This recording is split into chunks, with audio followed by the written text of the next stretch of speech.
এবং 91 সনে পুনরায় সংসদীয় গণতান্ত্রিক শাসন ব্যবস্থার প্রবর্তন করা হয়। এবং যেহেতু দেশি বিদেশি চক্রান্তে সরকার পরিবর্তনের গণতান্ত্রিক প্রক্রিয়া ব্যাহত হওয়ায় ১/১১ মতো ষড়যন্ত্রমূলক ব্যবস্থার মাধ্যমে বাংলাদেশে শেখ হাসিনার একচ্ছত্র ক্ষমতা, আধিপত্য এবং ফ্যাসিবাদের পথ সুগম করা হয়। যেহেতু দীর্ঘ ১৬ বছরের ফ্যাসিবাদী অগণতান্ত্রিক গণবিরোধী শাসন ব্যবস্থা কায়েমের লক্ষ্যে এবং একদলীয় রাষ্ট্র ব্যবস্থা প্রতিষ্ঠার অতি উগ্র বাসনা চরিতার্থ করার অভিপ্রায়ে সংবিধানে অবৈধ অগণতান্ত্রিক পরিবর্তন করা হয়, যার ফলে একদলীয় একচ্ছত্র ক্ষমতা ও আধিপত্য প্রতিষ্ঠার পথ সুগম হয়। এবং যেহেতু শেখ হাসিনার আওয়ামী লীগ সরকারের দুঃশাসন, গুম খুন, আইন বহির্ভূত হত্যাকাণ্ড, মত প্রকাশের স্বাধীনতা হরণ এবং একদলীয় স্বার্থে সংবিধান সংশোধন ও পরিবর্তন বাংলাদেশের সকল রাষ্ট্রীয় সাংবিধানিক প্রতিষ্ঠানসমূহকে ধ্বংস করে। এবং যেহেতু হাসিনা সরকারের আমলে তারই নেতৃত্বে একটি চরম গণবিরোধী, একতান্ত্রিক ও মানবাধিকার হরণকারী শক্তি বাংলাদেশকে একটি ফ্যাসিবাদী, মাফিয়া এবং ব্যর্থ রাষ্ট্রের রূপ দিয়ে আন্তর্জাতিকভাবে বাংলাদেশের ভাবমূর্তি ক্ষুণ্ণ করে। এবং যেহেতু তথাকথিত উন্নয়নের নামে শেখ হাসিনার ফ্যাসিবাদী নেতৃত্বে সীমাহীন দুর্নীতি, ব্যাংক লুট, অর্থ পাচার ও অর্থনৈতিক প্রতিষ্ঠানগুলিকে ধ্বংসের মধ্যে দিয়ে বিগত পতিত দুর্নীতিবাজ আওয়ামী লীগ সরকার বাংলাদেশ ও এর অমিত অর্থনৈতিক সম্ভাবনাকে বিপর্যস্ত করে তোলে এবং পরিবেশ, প্রাণ বৈচিত্র্য ও জলবায়ুকে বিপন্ন করে। এবং যেহেতু শেখ হাসিনার ফ্যাসিস্ট সরকারের বিরুদ্ধে রাজনৈতিক দল, ছাত্র শ্রমিক সংগঠন সহ সমাজের সর্বস্তরের জনগণ গত প্রায় 16 বছর যাবৎ নিরন্তর গণতান্ত্রিক সংগ্রাম করে জেল জুলুম, হামলা মামলা, গুম খুন ও বিচার বহির্ভূত হত্যাকাণ্ডের শিকার হয়। এবং যেহেতু বাংলাদেশে বিদেশি রাষ্ট্রের অন্যায় প্রভুত্ব, শোষণ ও খবরদারিত্বের বিরুদ্ধে এদেশের মানুষের ন্যায়সঙ্গত আন্দোলনকে বহিঃশক্তির তাবেদার আওয়ামী লীগ সরকার নিষ্ঠুর শক্তি প্রয়োগের মাধ্যমে দমন করে। এবং যেহেতু অবৈধভাবে ক্ষমতা অব্যাহত রাখতে আওয়ামী লীগ সরকার 3টি প্রহসনের নির্বাচনে এর জাতীয় সংসদ নির্বাচন এদেশের মানুষকে ভোটাধিকার ও প্রতিনিধিত্ব থেকে বঞ্চিত করে। যেহেতু আওয়ামী লীগ আমলে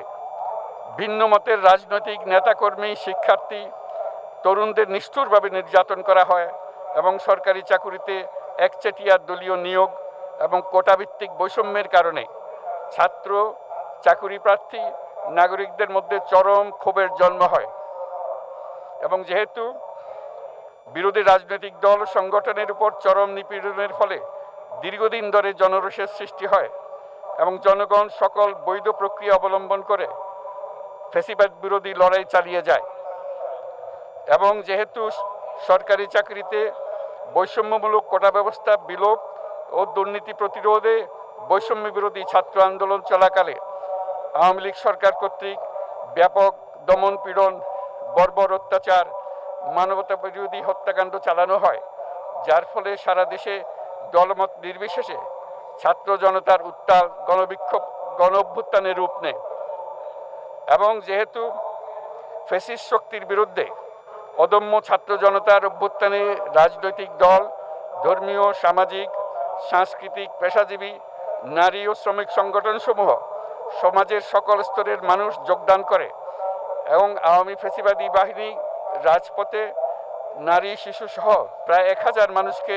নির্বিচারে হত্যা করে, অগণিত মানুষ পঙ্গুত্ব, অন্ধত্ব বরণ করে। আন্দোলনের চূড়ান্ত পর্যায়ে সামরিক বাহিনীর সদস্যগণ জনগণের গণতান্ত্রিক লড়াইকে সমর্থন প্রদান করে। এবং যেহেতু অবৈধ শেখ হাসিনা সরকার পতন, ফ্যাসিবাদী ব্যবস্থার বিলোপ এবং নতুন রাজনৈতিক বন্দোবস্তের লক্ষ্যে বৈষম্য বিরোধী ছাত্র আন্দোলনের ডাকে জনগণ অসহযোগ আন্দোলন শুরু করে,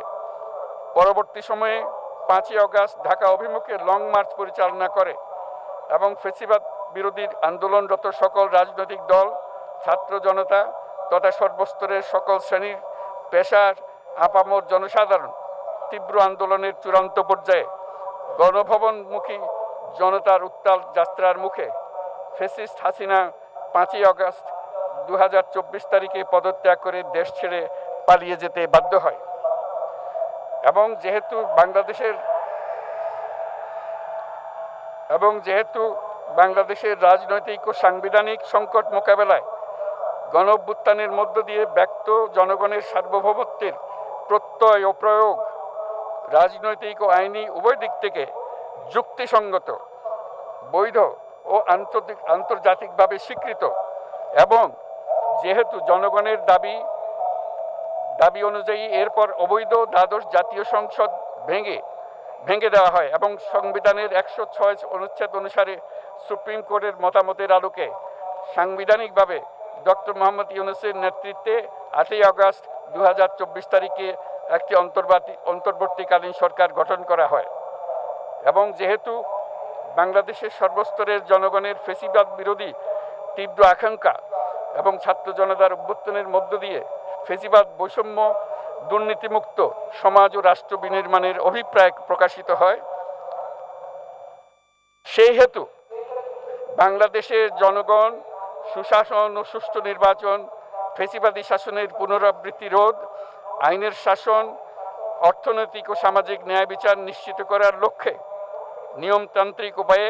বিদ্যমান সংবিধান ও সকল রাষ্ট্রীয় সাংবিধানিক প্রতিষ্ঠানের গণতান্ত্রিক সংস্কার সাধনের অভিপ্রায় ব্যক্ত করে। এবং সেহেতু বাংলাদেশের জনগণ বিগত 16 বছরের দীর্ঘ ফ্যাসিবাদ বিরোধী আন্দোলন সংগ্রামকালে এবং 2024 সালের জুলাই গণঅভ্যুত্থানকালীন সময়ে ফ্যাসিস্ট আওয়ামী লীগ সরকার কর্তৃক সংগঠিত গুম, খুন, হত্যা, গণহত্যা, মানবাধিকার বিরোধী অপরাধ ও সকল ধরনের নির্যাতন, নিপীড়ন ও রাষ্ট্রীয় সম্পত্তি লুণ্ঠনের অপরাধসমূহের দ্রুত উপযুক্ত বিচারের দৃঢ় অভিপ্রায় ব্যক্ত করছে। সেহেতু বাংলাদেশের জনগণ জুলাই জনগণের সকল শহীদদের জাতীয় বীর হিসেবে ঘোষণা করে শহীদদের পরিবার, আহত যোদ্ধা এবং আন্দোলনকারী ছাত্র জনতাকে প্রয়োজনীয় সকল আইনি সুরক্ষা দেওয়ার অভিপ্রায় ব্যক্ত করেছে।